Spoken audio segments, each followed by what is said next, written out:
and welcome back to the DoneDeal YouTube channel. Today we've made our way to Druids Glen in County Wicklow, and as you can see it's quite windy. We're in the middle of a storm, but it hasn't held us back as we've come to the first drive launch event of the all-new MG ZS EV. It's a mouthful, but essentially this is MG's second version of the ZS. It's a fully electric car, and actually in the first year of MG being in Ireland, bearing in mind half of it was in lockdown, they managed to become the 8th best selling EV brand, and what's more is a 4.2 market share. Now MG say they've listened to the feedback and they've improved the new ZS. They've improved it to make it more premium inside, give it a better infotainment system, and most importantly, an even longer range. So we're going to be checking this out, but before we do, if you'd like to search for cars for sale in Ireland, hit the link up there. We've got over 1,000 trusted dealers nationwide, and you can visit one of the 6 MG dealerships and go for a test drive. So to begin with, let's talk about the new and improved styling. So the biggest difference I noticed was down here at the rear bumper. They've changed that quite substantially, and these LED lights are a new feature as well. Here on the side, it's not all that different. However, there are some new 17-inch alloys, and the most starking version is the new brilliant blue, which in the flesh looks very, very good. Here at the front, the two biggest differences, if you're to put it side by side with its predecessor, are the grille is fully filled in, so they've embraced the fact that it's a full EV, and it also sits a little bit higher than the previous generation car. They have continued to put their charging mount here. Personally, I'm always a bit apprehensive about that. Whilst it is really handy for charging in public charge points, it does mean if you have a bit of a fender bender, the collision could cost a little bit more. I know you shouldn't be thinking about fender benders, but you do have to bear this in mind. However, there is emergency braking, which means if the car in front of you slows down quickly, you should stop automatically as well. In terms of boot space, to open the boot, you just pull the handle like that. I don't actually know the exact figure, but it is relatively spacious in here. I do like that you can store your charging cables under here. You actually have a tire repair kit too. No spare wheel. Unfortunately, a lot of manufacturers are going that way.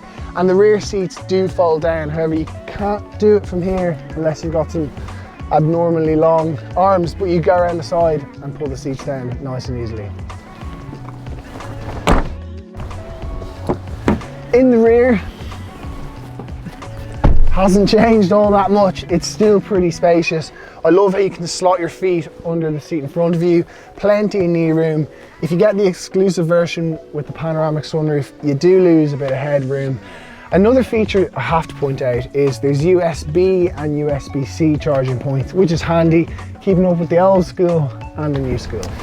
Now, the all-important part of the car, the cockpit. Well, I have to say, leaps and bounds better than the predecessor. The whole feel in here is much more premium. On the old one, when you shook the steering wheel, it would kind of move in a strange way, but it's solid. Really like the addition of the red stitching, and the infotainment system, again, is so much better. In the old one, it was ever so slightly laggy. In this one, it seems to be a lot quicker. It's more sophisticated. It's a big 10-inch screen.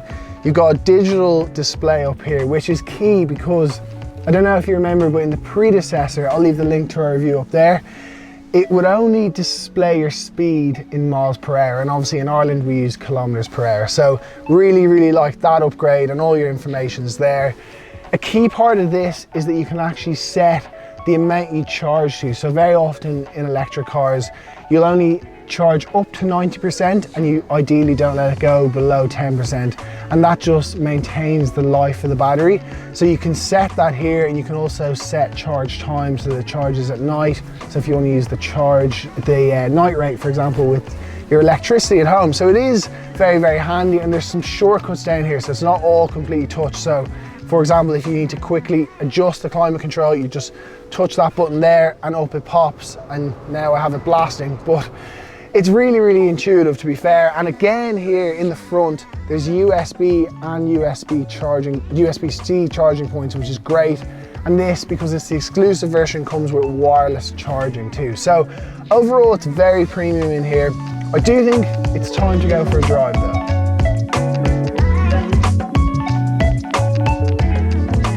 Right, I have my jacket off, I have the heating on, and we go for a drive. So you swivel the dial to put it into gear, and off you go. And immediately it does seem very, very, very quiet. I'm actually going to perform a little bit of a U-turn here because I'm going in the wrong direction. Now, what is it going to be like to drive here in Wicklow is going to be completely different, let's say, to the predecessor, because it had a smaller range. And so the smaller range was all about that city driving. One thing I've just noticed, the indicator, it plays through the speaker. I quite like that. There's a nice noise to it. Now, the advantage of the new version is that there's a much bigger range. So it now has a 72.6 kilowatt hour battery, I think, and that range will bring you up to 440 kilometers. Now, very often these ranges can be a little bit exaggerated. However, that said, even if you can get into the high 300s, that's more than enough for the day-to-day driving, and it can charge at up to 76 kilowatts per hour. So I think it basically can charge up pretty quickly. Obviously that completely depends on the charge point that you use. And wow, this is a complicated place to drive around. I'm not from Wicklow myself. Anyway, out on the open road, so far so good. It's very, very smooth. You have that elevated sensation as you're driving along because you are that little bit higher in the SUV. The seats, by the way, are fully electric, which is very impressive.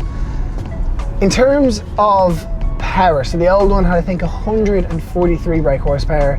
The new one has 156 horsepower, and it is pretty quick. It has more than enough power. Obviously, it's not going to blow your socks off, but you have to bear in mind this is an electric car, and so when you ask for the power, it gives it to you instantaneously, which adds a new sensation. Now, this car, all cars have the MG drive pack, or I can't remember the exact phrase for it, but essentially what that does is it is somewhat autonomous driving. So like a lot of cars, it's got adaptive cruise control, but I think if you pull this toggle twice, it also engages the lane assist, and what that does is it effectively keeps you in your lane. So it's really helping, not only making a long drive a little bit smoother and easier for you, but actually making it a little bit safer out on the road. And there's a big bump.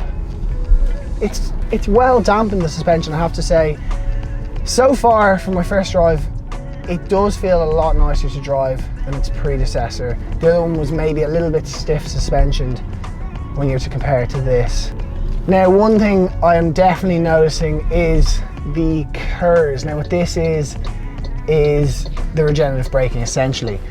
And what that means is it uses the power of the car slowing down to regenerate power, to recoup energy, to extend your range. Now in this, there's 3 different settings and you adjust it from the toggle down here. The first, you don't even really notice it. And the third setting, essentially, it's almost one pedal driving. It won't actually come to a halt, but if I take my foot off the accelerator now, you can see we're slowing right down. That actually becomes very handy driving around town. It just means you have to do less. And I think technically it means you have less wear on your brake pads and your tires and all that, which obviously is a win-win too. What else have I noticed driving around town? I have to say the MG Pilot is very, very good from this short drive. I suspect you'd really have to be out on the motorway to kind of experience that to its full kind of extent. I'm loving the indicators. It's such a random thing to love, but there's a really nice noise off them. Now, all cars come equipped with a 360-degree camera, which makes maneuvering around town really, really easy, particularly if you're not the best at parking. So let's talk about price.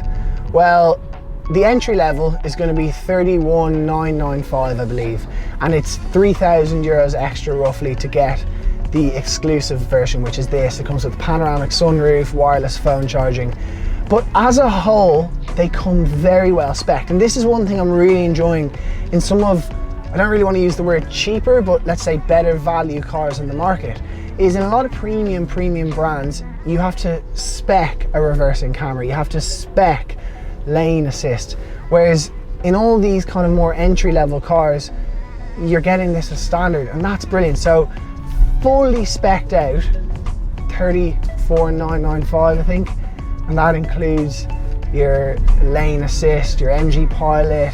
It has everything. It has all the features that you expect on a really, really premium car, and you're getting them here at a very affordable rate.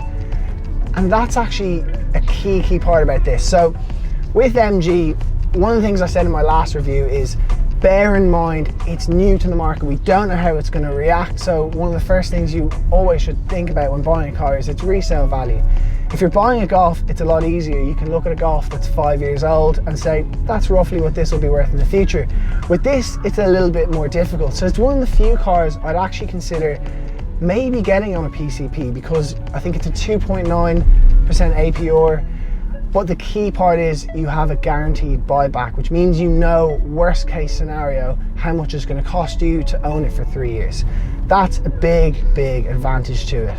Now, one thing that I've noticed in recent years is a lot of consumers who are buying cars want a turnkey solution. They don't want to worry about maintenance too much. They don't want to worry about replacing broken parts and breaking down.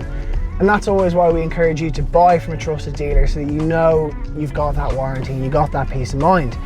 MG have a 7-year warranty on this, so if anything goes wrong in the next 7 years, it's not really your problem. You just bring it back to your dealership and they'll look after it, and that peace of mind is really invaluable.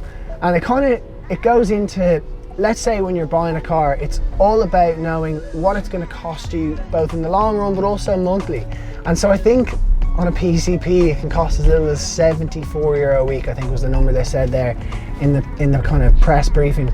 But that is a huge important thing, and particularly with this. So if I'm to summarize this car, it's brilliant for the entry-level EV owner. If you're considering going an EV but you don't want to spend 60-70 grand, this has a lot of the premium features here in the cabin. It has the tech when it comes to autonomous driving, and now with 440 kilometers, it essentially has a lot of the range too. Okay, so before I get blown all the way to China where the MG is made, let's summarize things. So to begin with, I think MG have come on and been very impressive here in the Irish market. To go from having 0 cars for sale to having a 4.2% market share in the EV side of things is very impressive for any car. Obviously MG started as an affordable sports car. Now it's a bit more of an affordable electric SUV. However, the tech that it comes with and what it offers as a package is pretty impressive. Couple bones to pick with it. The steering wheel, you can only adjust it up and down. You can't actually bring it towards you or further away. I've got quite short arms, so I always notice these types of things. Another one is that whilst the MG Pilot is very useful, it can be a little bit frustrating if you're kind of veering out of a lane on purpose on a country road. But as a whole, it is very impressive, and I think with the new grille and with the brilliant blue, it looks pretty well too. So if you're a family looking for a new car, it's definitely one to consider if you're interested in an SUV that's fully electric and that isn't going to break the bank. Anyway, I hope you've enjoyed this review. It is only a first drive, so hopefully in the near future we'll get to spend a little bit more time with it and bring you a bit more of an insightful review. But nonetheless, thanks so much for watching. If you'd like to search for any car for sale in Ireland from over 1,000 trusted dealerships nationwide, hit the link up there. And until the next one, we'll see you soon.